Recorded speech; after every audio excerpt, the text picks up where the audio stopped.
Awesome. There is no Okay. escaping now. Okay. Shira. So excited. Shira Weitz. Yes. Spelled like the Jews and not the Caucasians. Right. Something along those Not like lines. the skinheads. Not like this kid. That was fucking hilarious, dude. Thank you. You How never are you? know how that's gonna land, that one. or What's who your- you're telling it to. What's the toughest crowd you've told that to? Is it a group of white people who Yeah. don't like it? You're right. Skinheads. Right. They don't think it's funny No. at all. Weird, but sometimes you can't really worry about what they think, certain people, I guess. Well, that's so important. It's one of the things that I wanted to talk to you about was that comedians are under full-blown assault right now. And they're like being encouraged to self-censor, you Yeah. know? And it's like this is a profession and an art form that we need desperately to not bend to cancel culture. Yeah, for sure. We need to be able to laugh at ourselves. Yeah. You know? It's a good point. I mean, honestly, I am very lucky because I started doing stand up in Miami. Miami is a super diverse city, lots of different types of cultures and people. And what's interesting to me about that is I'm from Florida, but I moved back 2019, and I was living in LA for a while. And LA is weird because they're more so the cancel culture, but they're also it's like more white.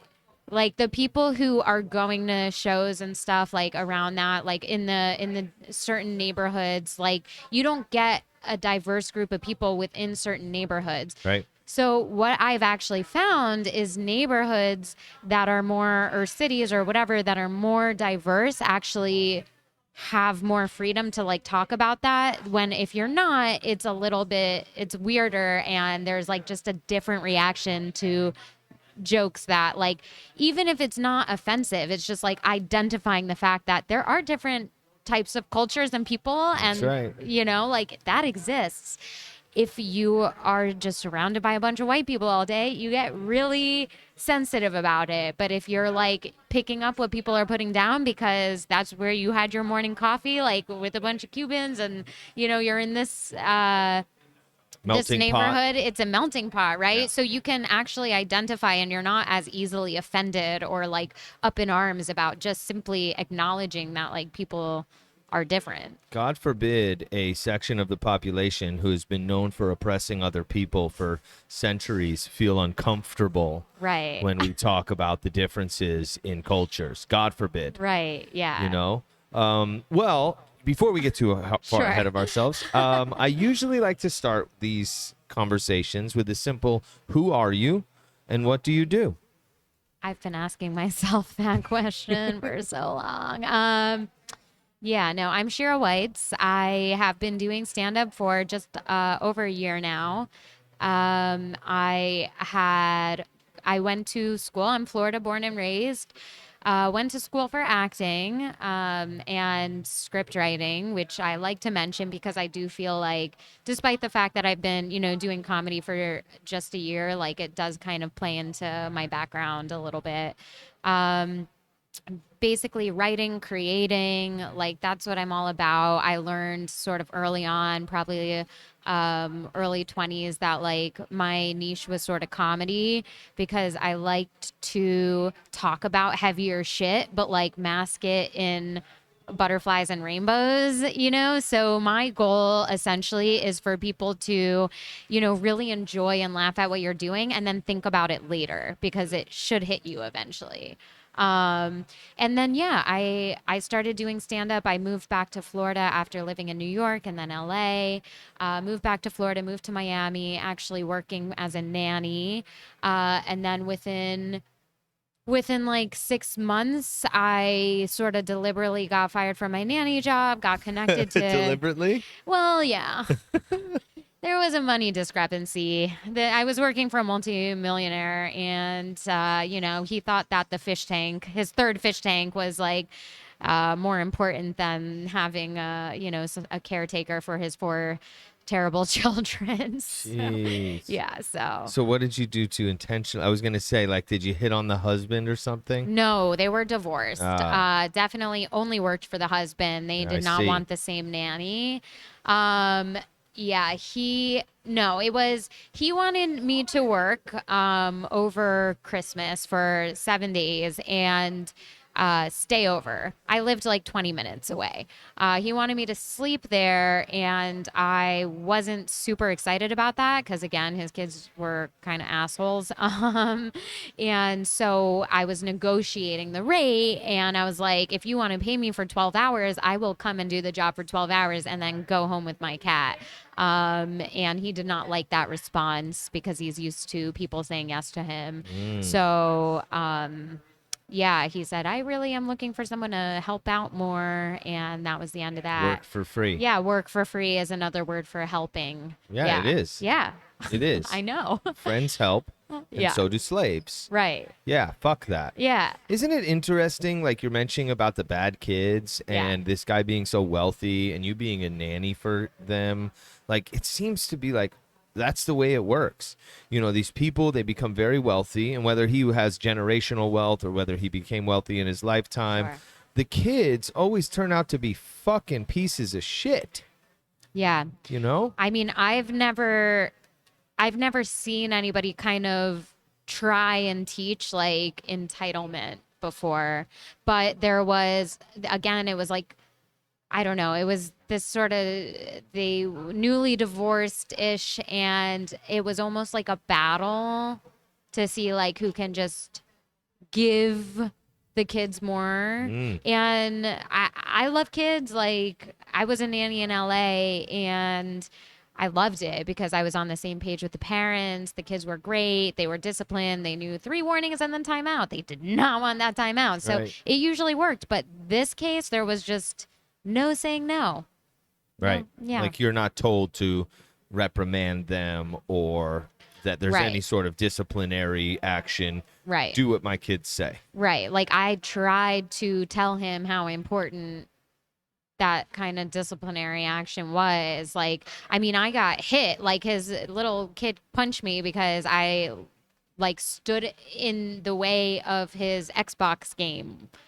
It's like the middle of a school day, by the way, because it's COVID times and the kids were learning from home, and somehow I'm responsible for that as Yeah. well. So now you're yeah. also like a homeschool teacher or assistant teacher. Right.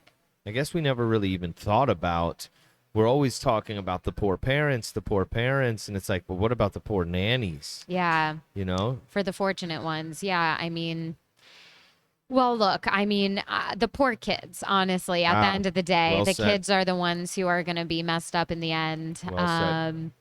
And I do feel like, despite the fact that they didn't like that I wasn't always saying yes, like, yes, we can take a lunch break on your jet ski and you can go 40 miles per hour while I'm like freaking out in the back, you know, like, despite not being, you know, not liking to hear no, I feel like there's also a sense where you feel cared for when there are limitations. That's right. Yeah. That's right. It's like, I hate to compare kids to dogs, but I don't have kids yet, and I'm very familiar with how dogs thrive. And dogs thrive, and our dogs are like our kids, and they thrive with guidance and structure, and they want to follow a leader. Yes. And when they don't have that, they're haywire, and they're not at peace.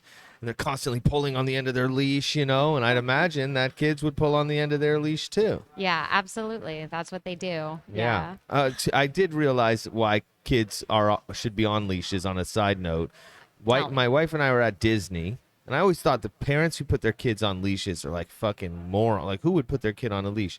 Then we're at Disney, and we started to think like, oh, I would have my kid on a leash at Disney. You know, there's just Yeah. weird people in the world, and your kid's like just gone all of a sudden, like just wanders off, you know? I'm going to be Terrifying. the asshole dad who has a kid on the leash. You know what?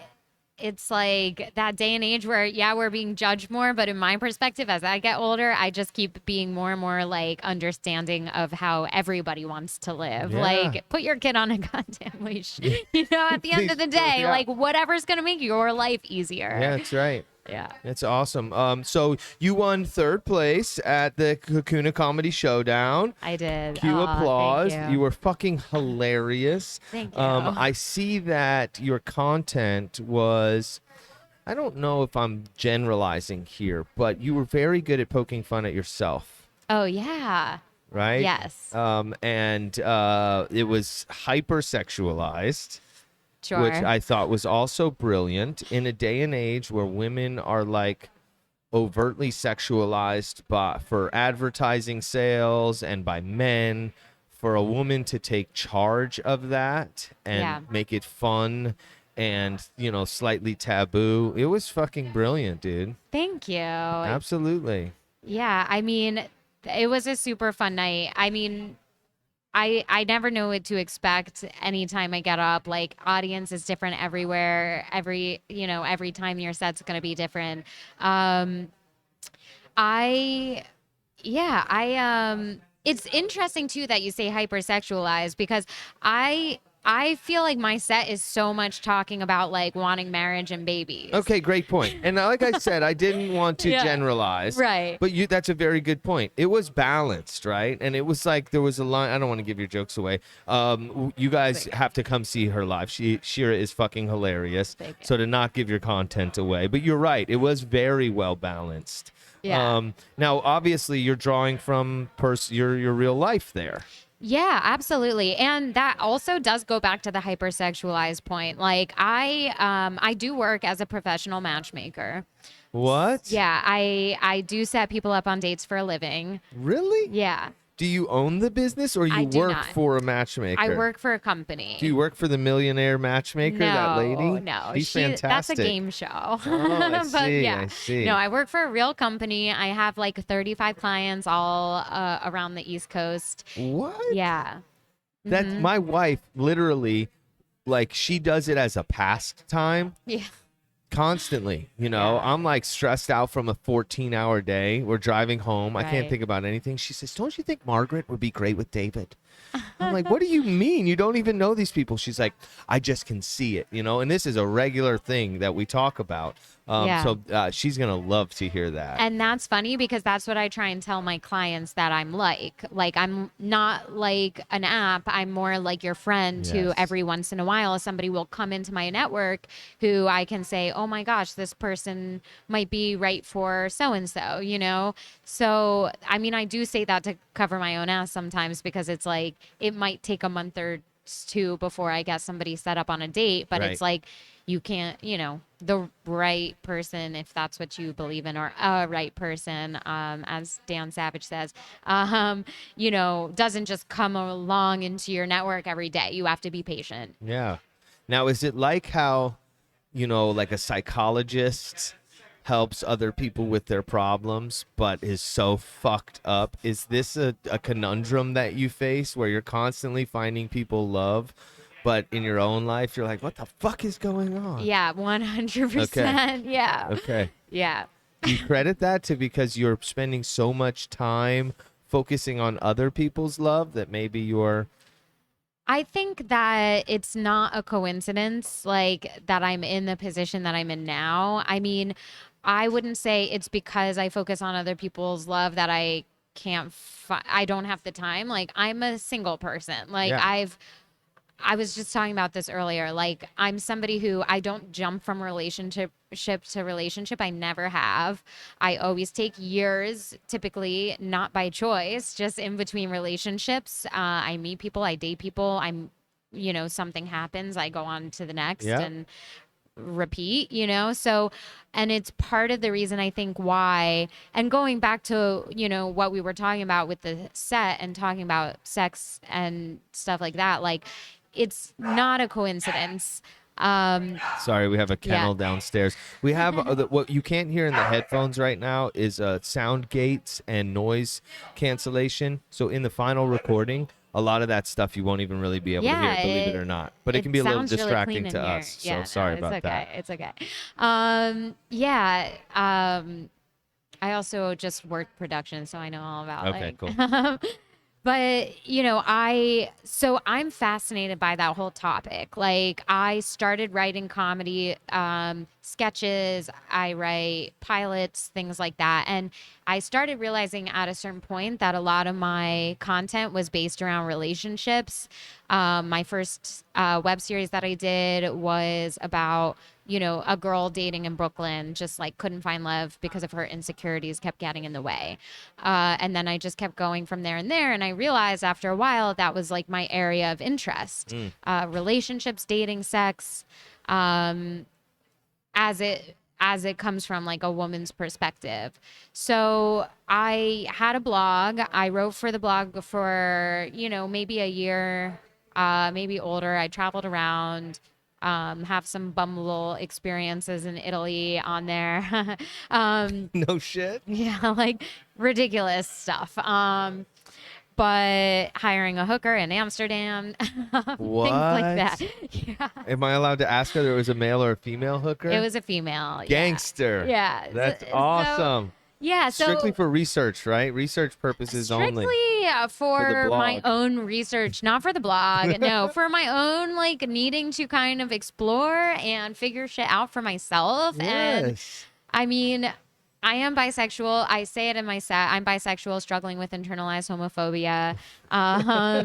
It's true. Like, and that's kind of the point I was at. And I've done some exploration. I've done some hookup stuff. And it's just funny because I did the whole thing because, at certain times you're ready to just experience something, but you don't necessarily have like the time, or it doesn't feel like you have the time to actually go forth with people who you're super interested in or very attracted to. So the whole point was me like guaranteeing that kind of attraction level by hiring someone, not having to deal with all of the like kind of anxiety that might stem from meeting somebody out in public, like, oh, are you single? Are you not? Are you dating? Are you looking for something? What aren't you looking? Like it was just like to Just get down to business. get down to business and just Yeah. have a sexual experience with a woman who I found attractive. That is amazing. And actually, is one of the things that to me makes sense about that profession, and that the need for that is that, we're all adults here. Right. You know what I mean? And sometimes it's exhausting. It can be dangerous. Yeah. To go out in the dating world and try to meet people at a bar, Yeah. and what type of strings are, sometimes it's like I'm doing some experimentation. I don't necessarily want all the strings. I Right. literally want no strings. Right. And maybe if strings come, then I'll marry a prostitute. Right. Right. Right? Yeah. That's really fucking cool, dude. Oh, thank Well, you. I commend you for that. And shit, I guess my wife and I are going to Amsterdam. You should. I mean, honestly, so my ex at the time, but we were dating for a couple of years. Like it started because of him. I started to fantasize about him hooking. I was like very jealous in our relationship, but like I definitely would fantasize about him hooking up with other women. And that's sort of what kind of led me to be like, this is a thing that I need to sort of explore independently of a relationship. Wow. Yeah. Wow. So you would be jealous, and you would like, and some feelings are, fear or anxiety of another woman, but Right. also the antithesis of that is the excitement Yeah. that would happen. Yeah. That's interesting. Yeah, definitely. Dude. Whole world. Yeah. Yeah. I mean, I saw a sex therapist because of it. She was very good. What did she say about that kind of antithesis that was happening there? Well, she asked me and she encouraged me to look at specifically like what was happening when I was getting jealous, and if I could like identify the different other emotions besides jealousy that was leading up to it. On my blog, I actually wrote an article about jealousy. Because it's just so interesting to me. I mean, what I've learned, one was she asked me straight up, like, is there an arousal coming from the jealousy? Like, so that was number one that I had to kind of look at. That's a scary question to answer, right? Yeah, for sure. I mean, to really, all of it was very scary. I Yeah. mean, I'm lucky that it happened in a time where I was actually kind of deep into meditation. So I would like meditate in this kind of intense breathing Like method. fire breath, or like Something like that. Yeah. It's called the Kadarshan Kriya. It's school of thought from uh living some meditation thing. I'll think of it before the end of this, but cool. yeah. Yeah, and so I was able to really like take it in and think on it and identify these other feelings that were kind of coming up. And I mean, yeah, it's just very bizarre. Sexuality runs really deep and it's so different for every single person. And I'm still struggling with like, I just got into a fight with one of my other friends that she's a lesbian, and I got into a fight with her because she just kept being like, "Oh, she's straight. She's straight," because I've had like limited sexual experiences with women, and because I do like I've always kind of seen myself as marrying a man, and so that's sort of where my tendency is. That's where my comfort level is, but it's so much more intricate than that. And I got super pissed because like here's somebody who should be on my team. Yeah. But something I learned from like digging deeper is, bisexuals, while we make up the majority of the LGBTQ plus community, like we are actually, we're most prone to feel isolated. We're most prone to commit self-harm, like suicide shit. Like it's tough because gay people don't think you're gay and straight people don't think you're straight. Yeah. So it's and it kind of teaches you or makes you realize like how important having that sense of identity is really. Like people don't realize that like things like your name and your sexual identity or even like your skin color, like that puts you in a community of people as much as it can maybe separate you from other communities. Like it should like give you a place to call Right. home. So yeah, it's definitely something I'm super passionate about, and I've been thinking about it a lot and want to incorporate it more in my sets for sure. Well, what a brilliant way to take internal struggle and impact other people through humor and comedy.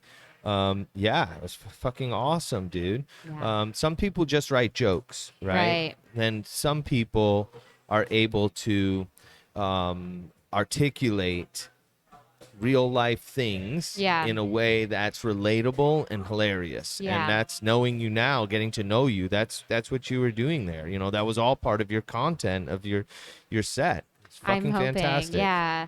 Yeah. And it's tough, honestly, because I think like what you were saying earlier about kind of the hypersexualized thing and going back, but it's tough as a woman in particular because we are sort of known for talking about sex on stage, and for all the times just in the past year where people are like move off sex, and it's tough because here I am, and What do that's you mean like move off sex? people Are telling don't. you this? Yes, and I think like because it's so it's like a man talking about his dick on stage. It's just like it's so played out in a way, or it's so expected, or like, oh, what else do you have to talk about? That it's yeah, I was told like multiple times like don't talk about sex, and I do agree to an aspect. Like I think of course there are other topics that you want to conquer as you get into it, but at the same time like it's tough for me because my job is a I was matchmaker. gonna say, Like I've who had more a blog. qualified? Like Who more yeah. qualified than So you? You're not just a woman yeah. talking about sex. You're somebody who's very qualified in your personal life experience and your business to be talking about this topic. And in that case, we need you to do what you're doing, right? Yeah. That's my thoughts on it. I mean, I appreciate it. But it is tough. Like it is tough now not to judge my sets by like how much I'm talking about sex. I just you are told that enough times, and you do feel like, okay, well, as a new comic, like I want to take all the advice that people are giving me and really take it to heart. On the No. right, and on the other hand, you have to like stick to your guns a little bit. Yes. Right. You have to be on an island, you know? You have to creatively own what you're doing and listen. Other people, because they're uncomfortable or they're threatened or for whatever reason, they're going to project these things onto you to make you to try to steer. It's like, okay, so I made rap music for 15 years, right? And Yeah. I've put that on the back burner. But when I was working awesome. on, thank you, and I was working on like quote unquote an album or a set of songs for that I would intentionally not listen to any other music, right? Because I don't want that to influence the creative spirit that I'm connecting with. Yeah. You know, because I talk about it a lot on this podcast about where creativity comes from. Like creatives, I feel like we kind of have a longer antenna than most people, and we can kind of like, for me, when I would write like some of my best stuff, it felt like I didn't think of it. It felt like it just kind of like came to me very serendipitously.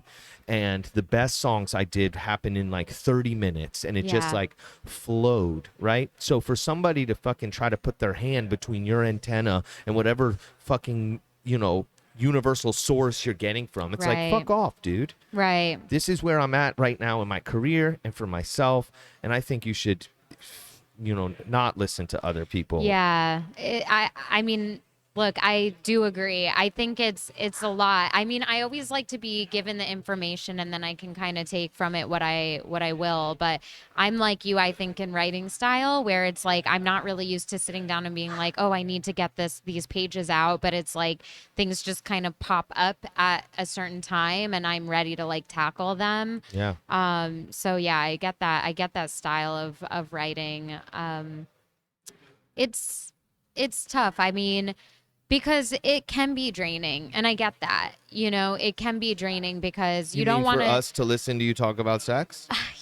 Well, if Is you're that what you mean by draining? yes, if you're ever, say, in a position where you're hearing more than one female comic on a lineup in South Okay. Florida, It which just already I seems should have sex. thought about that, and it's all about sex. It's like same thing, like dudes masturbate or whatever, like dick jokes, like Right. it's like you do want to hear, and I have heard really unique subjects brought up, and I think that's super cool to be able to just dive into like any kind of topic and be able to make it funny via your perspective and your thoughts on it. Right. Find the irony. in Right. life. So there is a cool challenge about, writing outside of just what you know or what your comfort zone is. Yes. But it is frustrating to be in a position where like you do feel like this is my area of interest, and like I use the term expertise very lightly, but like, my area of expertise, and it's like, oh, it's played out, like move on or whatever. And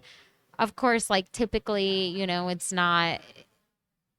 It's always frustrating too because it seems definitely more male driven and who's like telling me the advice as well. But Yeah. Shocker. I mean, yeah, right. Like a guy trying to have sex with me doesn't want me to talk about sex on Yeah. stage. Would you imagine that? Yeah. Because it makes them feel uncomfortable or Right. whatever. No, I Right. think you're on the right path, and I don't think you should let other people steer you off of it. Right. Also, like you said, though, it is good. Like, and somebody who's gonna give you advice should be like less direct, like directing you, and more Right. like here's some information, do with it what you will. Right. Because I do think there is value in challenging yourself to Yeah. write outside of where you're comfortable, right? But that Yeah. doesn't mean that that's going to be where you find your best material. Like you could do Right. that all day, but you're like, well, this is what's hitting for me right now, Right. Now, let me ask you, Okay. who influences you comedically? So that's what I was waiting for. In like, Is this a tough question? so it is a tough question, and it part of what it is also is like kind of how you said, like, it's not necessarily conductive conductive is conductive a word? Yeah, maybe conductive. I would say that if like a metal wire was conductive, it allowed electricity to flow through it. I So like maybe that. both of So them, cool. conductive or productive. Yeah, like not necessarily good to, when you're trying to kind of find your own voice, and that's sort of the period you're at, to like watch a bunch of other people. But Yeah. this also sort of goes back to the beginning, where like I never wanted to do stand up before I started doing it. Mm. I was not the little girl who was like, I want to be a stand up comic, or the teenager or the 20 something year old. I mean, when it started a year and a month or two ago, like it started, and that started my journey. I Yeah. was never super into stand up. I didn't even like watching stand up that Ah. frequently. It gave me anxiety. Yeah. Gives my wife anxiety too. It's very Yeah. hard for her to watch. Yeah. And I mean, so like I've probably before starting have seen a handful of stand-up comics. Okay. And that was like, who were the four like hick people, hillbillies? Oh yeah, like the blue collar like comedy blue tour. collar comedy tour. Yeah. Jeff. Oh gosh, it's gonna kill me. And then I know. the Larry the Cable Guy, Bill, Jeff, and then the Bill Bill something. Hicks, Bill Hicks, sure. and then another guy who is friends with Rogan. Yeah, I can't think of the names right now. I'll look Right. it up while you're talking. So you enjoyed that? So like that's like my first time ever watching it, and yeah, I did enjoy it. I mean, I must have been like in middle school, like middle school or high school. I watched like, or I heard Dane Cook in high school. I got like sort of, I knew who like Sarah Silverman was, but I don't think I was like watching stand up at that time. Amy Schumer was probably one of the first women, and anytime I use her name, people get really upset, comics, because I guess she like stole jokes or something, and blah blah blah. So yeah, I don't have that many comedic influences. Like Yeah. I would say more so. Maybe a better term is inspire. Do you have Yeah. or artists or writers? Right. Like I would say probably what inspires me more so are like comedy series on television. Cool. Yeah, like The Office is probably my favorite show of all Cool. time. It's so well written. Yeah. I mean Amy Poehler is amazing. She with Parks and Rec, and Lena Dunham, like she's kind of, I don't know. Hold on one second. Sure. Sorry about that. He's doing some healing bowls. Oh, that's what Sorry, that brother. Love you, is. man. He's got headphones on and he's doing yeah. Like, I wait, is was this like, feedback? what is that? Yeah, exactly. So Parks and Rec. Yeah. So Office. yeah. So those are just really, again, kind of like uplifting stories that sort of talk about gritty, like shit lives. And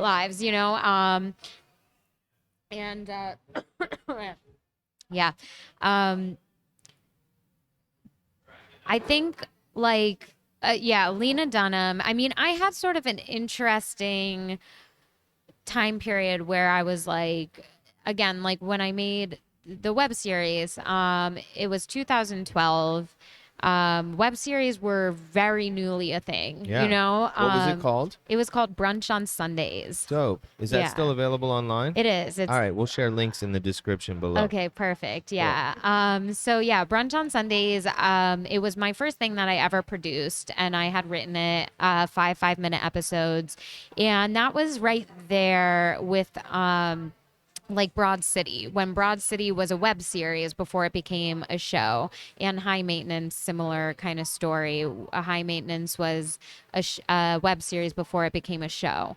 And that's sort of the time where, like Sex and the City was over, female centered comedy was kind of like, it was on pause before then Girls came out. And then again, Broad City, Two Broke Girls, all the girls things. Yeah. And I was not at a point in my career where I was able to move myself to the next level, for whatever reason. Like I don't know, but all I can say now is like I'm super glad I'm here. So It's you know. divine timing, man. Yeah. You know, everything happens the time it's supposed to happen. And think about all the skill sets you developed then and how you're utilizing those now, Right, you know? right.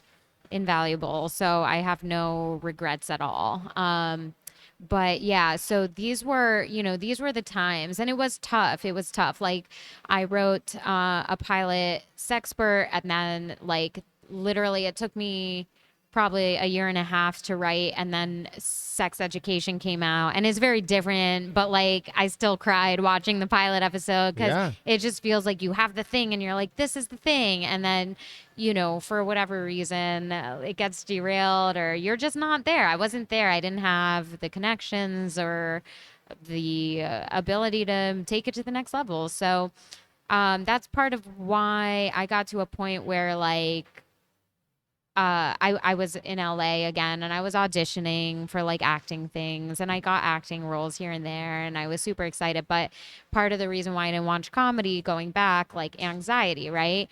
And I started to realize as an actor, as a performer, I had massive anxiety. And even talking about now, like, why couldn't I bring myself to the next level? I think that held me back with taking risks, insecurities, and anxiety, stage fright, things like that. I was very nervous. Like, even if I would get booked on a project, going to set, like, was even worse than an audition, like, in terms of fear. So I was having these experiences, which should have been like the time of my life, but it was never that for me. It was more just fearful than anything else. Like, I was terrified, I was anxious, and all that stuff. So You were that's, afraid you weren't going to do a good job. yeah, I was afraid I wasn't going to do a good job, and that prevented me from being in the moment. You're right. Which is essential for, being on set, because I had learned, like, okay, if you fuck up this take, like, it could, you might cost the set, like, Really? however much, many thousands of dollars. Time is money when you're in Hollywood, and that's a lot of pressure. And Yeah. And it yeah. seems kind of like the opposite of how you want a creative environment to be. Right. Right? Oh yeah. Like the Step Brothers, that whole team, that whole troupe. I don't think they think about time. They just do as No. many takes as possible with all sorts of different renditions, and it allows this creative space, Right. and it seems like sometimes the people who are, financing this stuff, or the producers, they're not really creatives, and it's Right. like stifling to be like, well, you Right. can't mess up. Well, what the fuck do you mean I can't mess up? I'm Right. going to mess up, and maybe the mess up is going to be the best take. So like, Right. make me feel comfortable. Right. You know? Yeah. I mean, two things on that. One, that's, I think, is why I lean toward creating.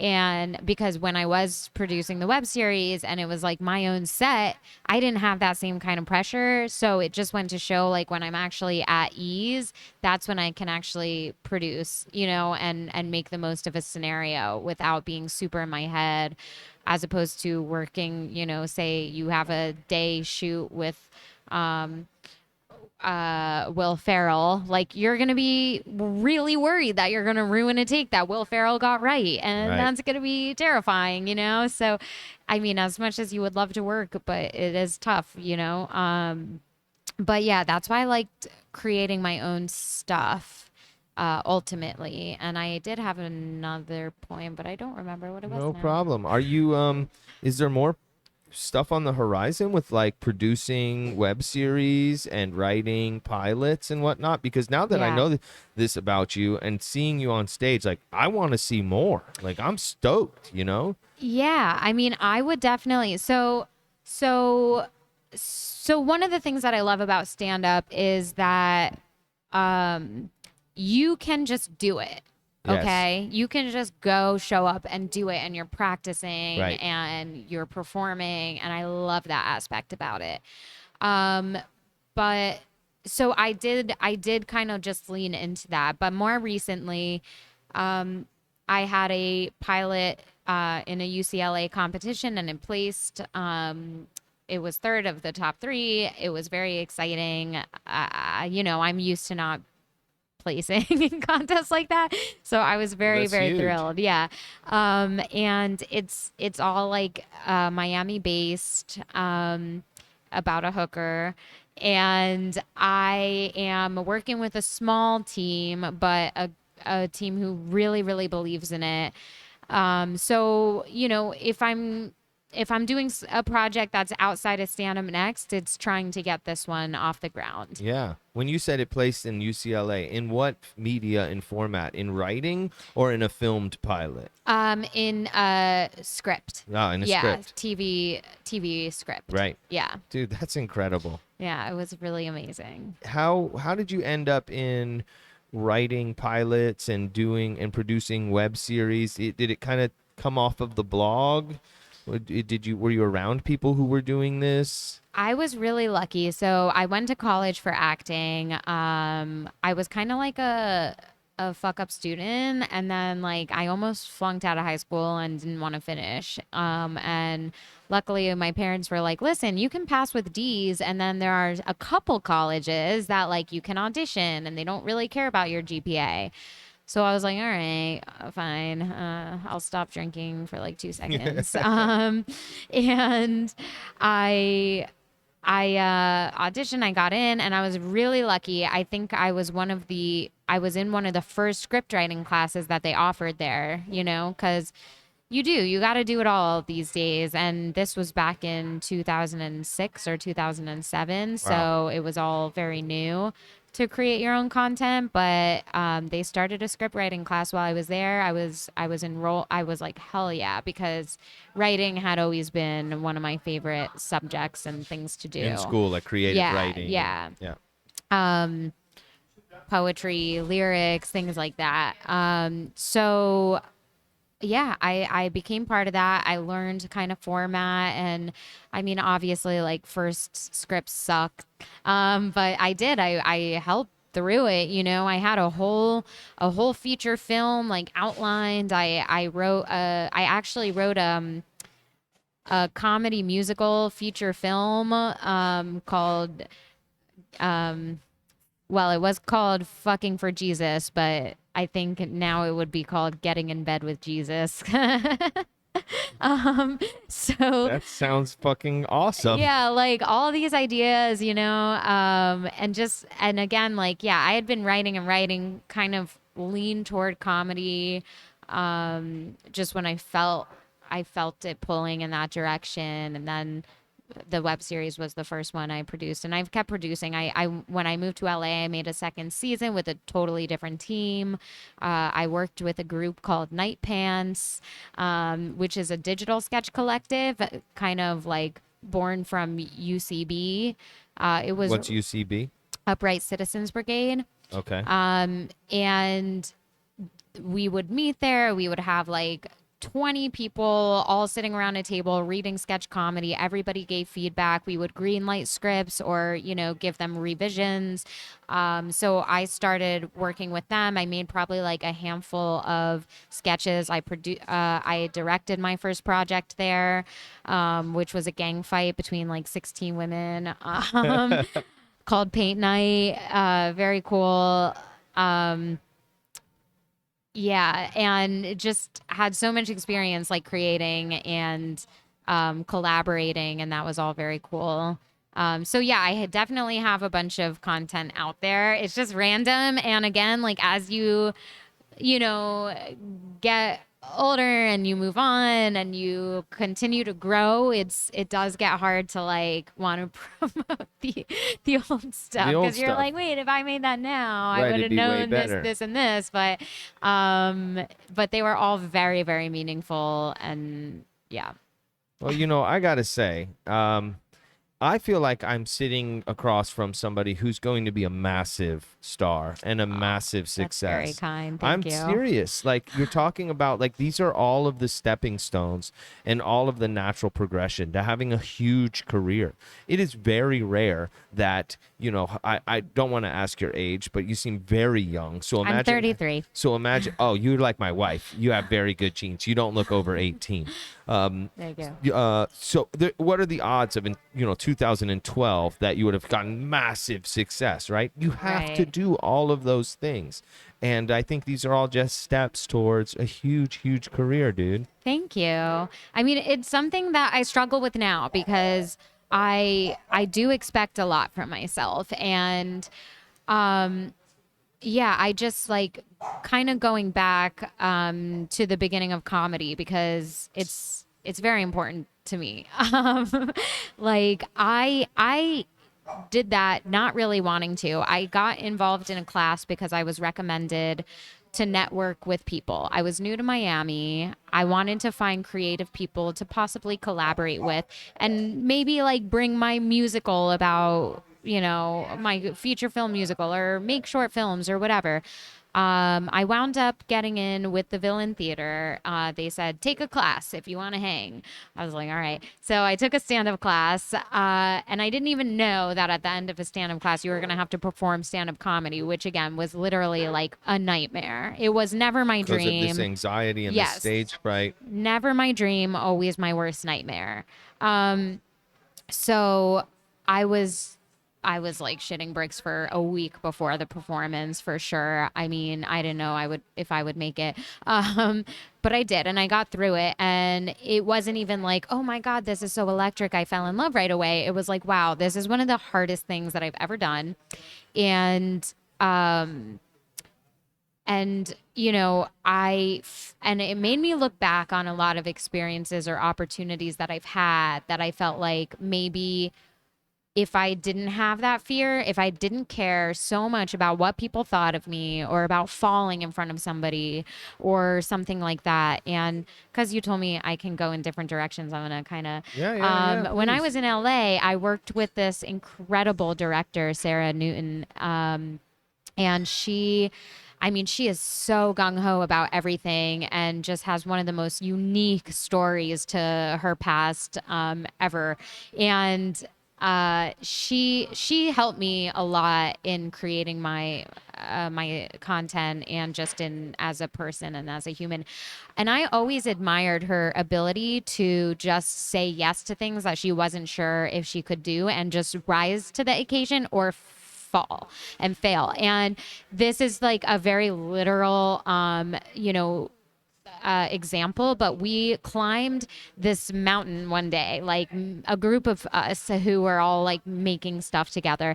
And on the way down, it was like dark, and Sarah is like just falling on her ass every 5 seconds, just like slips, falls, slips, falls, slips, falls. And it became, a little irritating to the group, but like she did not care. I was clinging to my boyfriend at the time, just terrified of, what would happen if I fell or the pain that I would experience if I would fall.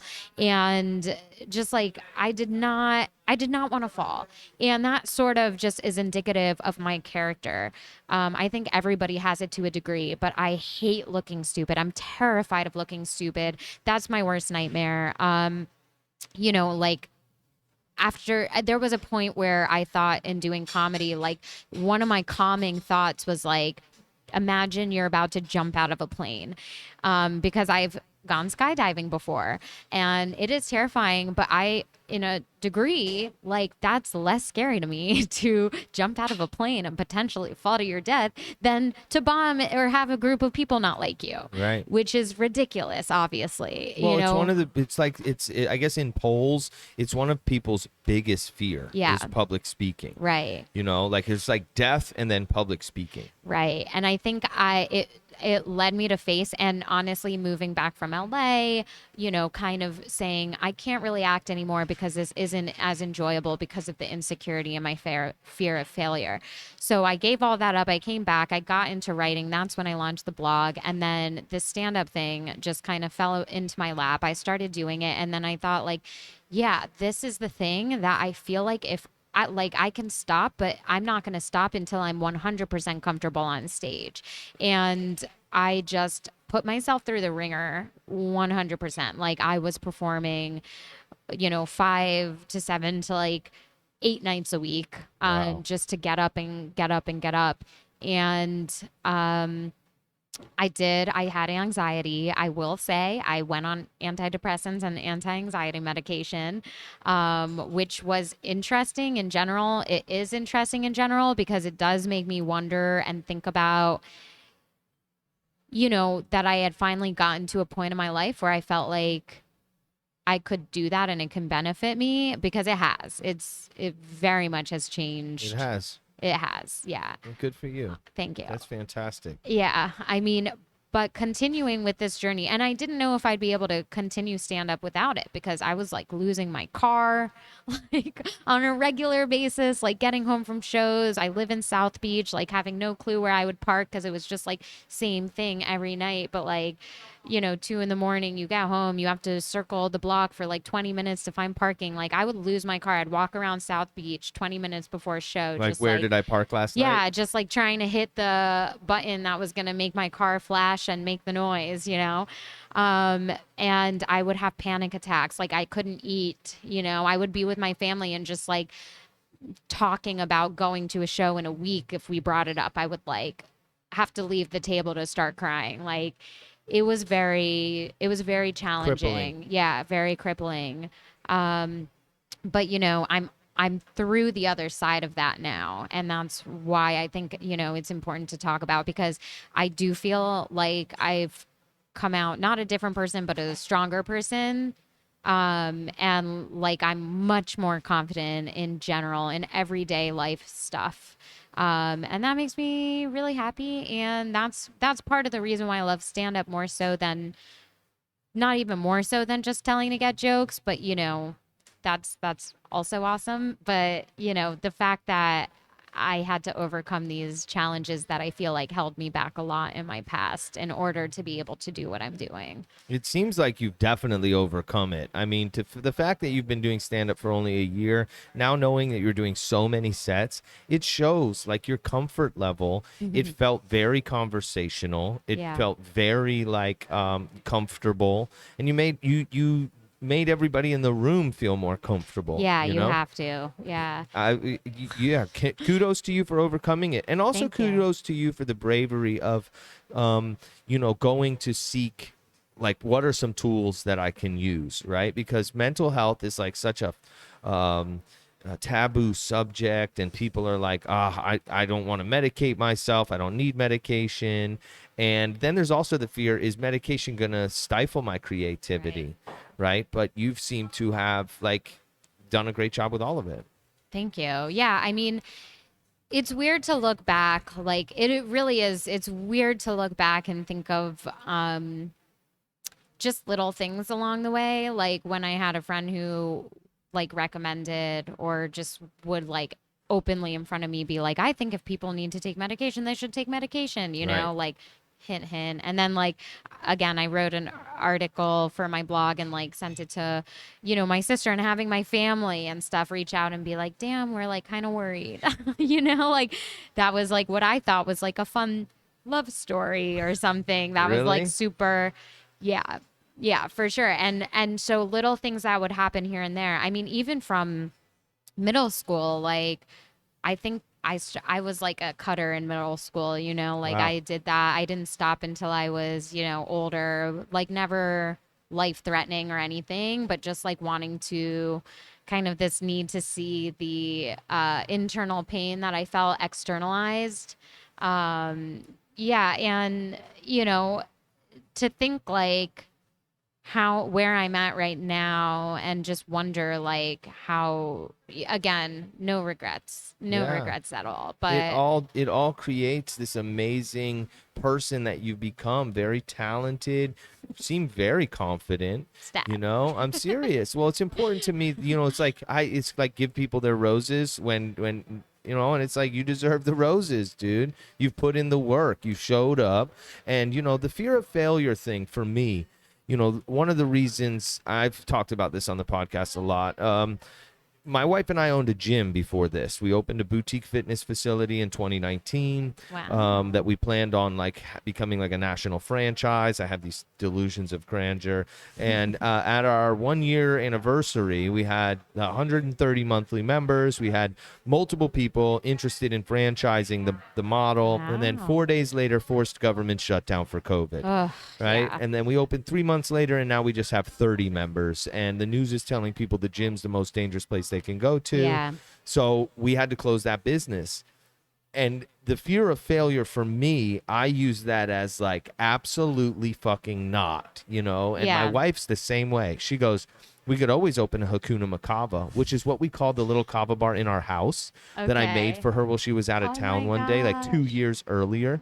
Never planned on opening a kava bar. And we didn't even think about it. We found this place, signed another lease in the middle of a pandemic, Wow. and then built all this ourselves. Took us 8 months to do. But it was, for me, because I was terrified of being labeled as like a failure. So I'm like, I'm going to Right. show them. You know what I mean? So I think it's important to remind yourself that you obviously have made it through it now, but that fear of failure is like, it's a great motivator, because it's like the only way you guarantee that you'll fail at something is if you don't do it. Right. You know? And that's like Right. what you're talking about with your friend Sarah. Like, she Right. just says yes. Right. There's also that movie Yes Man, I think, Yeah. where you like learn to just say yes to everything, Right. you know? And it just allows you to show yourself really what you're capable of. We're capable of far more than we tell Right. ourselves, Right. you know? I think those delusions that you're talking about, like you have to be slightly delusional. Yes. And I've always admired my friends who were delusional Yes. because they have well, they might have fear, but like they don't show it and they do not let it stop them. Right. And I am so glad that you guys kept going because you. that makes a lot of sense to me now, like to hear about that kind of history and how you guys kind of formed this, because this is such a unique space and you guys do so much with it and really take advantage. So it makes sense that you guys are kind of thinking on a macro level, not just like that micro level. Yeah. That's those delusions of grandeur. And Yeah. luckily I have my wife, because she'll grab me by the ankles often and be like, get back down to earth, buddy. Like, let's Right. focus on today. You know what I mean? Right, And yeah. we're a great balance for each other that way. Dude, what an interesting and awesome young lady you are. Oh, I'm thank you. excited to see more from you. I'm Thank really you. excited to see more from you. I'm excited to keep going. Yeah, absolutely. So you live in Miami now? Yeah, I'm currently in South Beach. And do you have a booking agent? Do you have somebody who gets you these stand-up gigs? Or are you No. constantly just looking for open mics, contacting comedy clubs and see if you can get booked? I work independently right now. I think it'd be premature for me to like kind of seek out representation.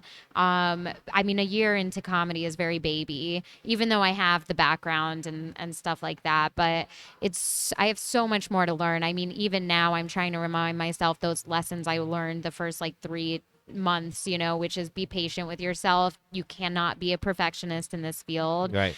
You just have to roll with the punches. I do book myself. I'm very lucky to have formed a really supportive community. And I mean, my homies are my homies. Like, I love the people who are taking the initiative to put on shows all around Dade County and Broward, Palm Beach.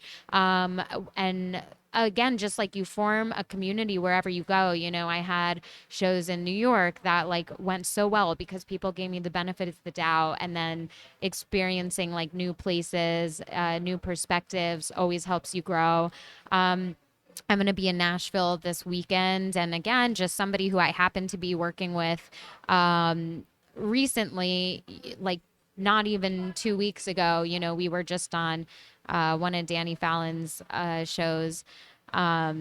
Saw me for the first time, but you show up, you do a good job, no matter if there's 2 people in the audience or 200 people in the audience, you put your all into it.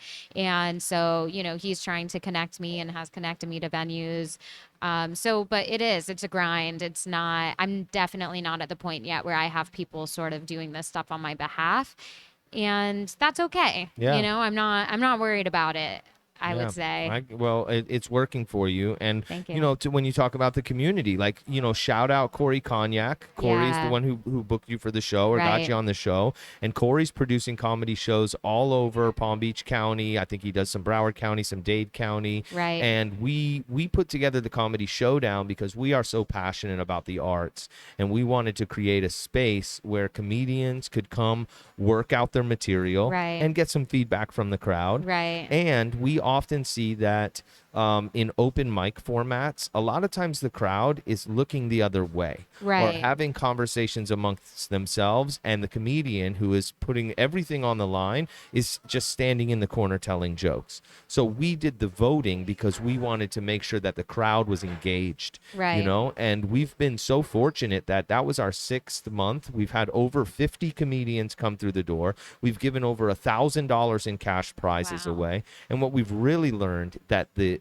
comedy community in South Florida is like, you know, bustling, if that's the right Right. word. Like, Yes. there's a lot of talented people, and Yes. everybody is working together and lifting each other up. And it's just a beautiful thing to see, you know? Oh, 100%. I mean, I do think that COVID had like a little bit to do with it, weirdly. Like, if there's Interesting. anything that you can take positive from that whole thing, um, like, just, I think that. I mean, that's when I started doing it. So maybe I'm biased, but I think people kind of came down because Miami was still sort of, you know, to a degree up and running, and Florida in general. But I think I would say in the past like year or so, I mean, and I've heard too, not just my own experience, that it's just so up and coming right now, and there's so much talent here, and that is like going back to like talking about Broad City, which is, you know, a show on Comedy Central. And I recently got to work with Alana Glazer, who wrote the show, show ran and stuff like that. Like, just a dream come true, literally. And she was amazing to top it all off. But, you know, one of the things that we had talked about, because there's this big time national touring celebrity coming to Grahamson, Wynwood, in Miami. And one of the things we talked about, you know, when I was helping book the show, was about just like really showcasing the local talent who have not had the opportunities to be in front of bigger audiences or like gain those more notable credits, because that I mean, that's what we're dealing with. Like, who are my influences? You know, like, they are people who I'm around every day, 5 nights a week, who are getting up every single opportunity that they have, you know. They've Yes. been on the grind for 5 years, but nobody's heard of them, you know. Like, they're my friends, they're the people who I, you know, smoke pot with or have a beer with in the parking lot after a show. Like, those are the people I admire. Their hearts are in it, and their talent is just, it's incredible. It's incredible to watch everybody get up and just crush a room.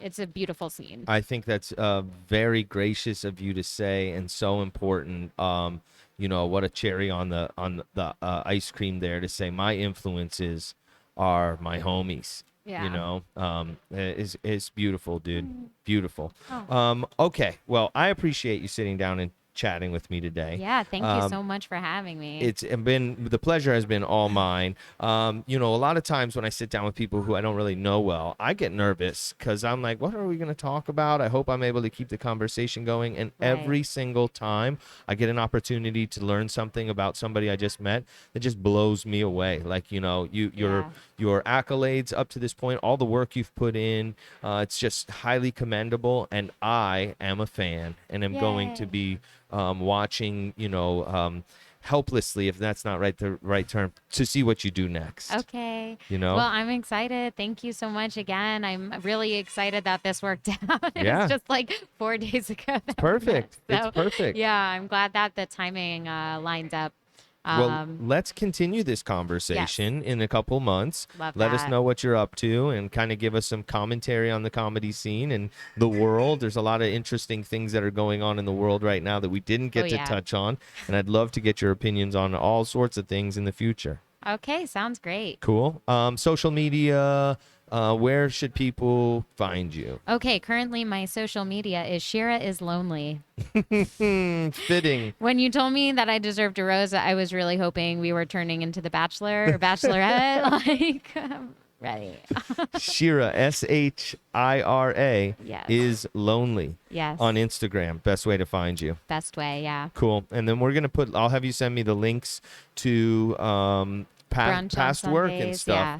to be right in the description below. Sounds great. Cool. Okay, Shira, thank you. You're a total dream, and it's been great getting to know you. Thank you. Keep up the great work. All right, sounds good. Cool. You guys, thanks for joining us today live from Hakuna. Make sure you follow Shira. She's fucking hilarious, and she's got a lot to look out for. All right. Appreciate you guys. We'll see you next time. Boolah.